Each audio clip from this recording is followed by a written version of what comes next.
রাজ অনেকদিন ধরেই অনামিকার প্রতি নিজের ভালোবাসা লুকিয়ে রেখেছিল। অবশেষে সাহস সঞ্চয় করে সে অনামিকাকে বিয়ের প্রস্তাব দিল। অনামিকার হৃদয়েও রাজের জন্য একই অনুভূতিতে ভরা ছিল, কিন্তু তার ভাই এই সম্পর্কের ঘোর বিরোধী ছিল। ভাইয়ের অমতের কথা শুনে অনামিকা মানসিকভাবে ভেঙে পড়ে। দিন-রাত কান্নায় ভিজে যেত তার চোখ। এই সময় রাহুল, যে গোপনে অনামিকাকে ভালোবাসত, একদিন এসে বলল, তুমি যদি আমার না হও, আমি বাঁচব না।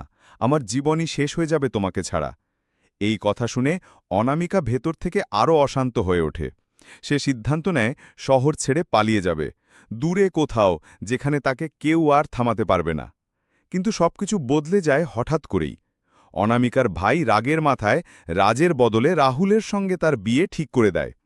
রাহুলের মুখে তখন উচ্ছ্বাসের হাসি, কারণ তার বহুদিনের স্বপ্ন পূর্ণ হতে চলেছে। অনিচ্ছা সত্ত্বেও অনামিকাকে এই বিয়েতে বাধ্য করা হয়। তবে এই বিয়েই অনামিকার জীবনের নতুন অধ্যায়ের সূচনা করে, যেখানে শুরু হয় তার আসল কাহিনী, পার্ট 3।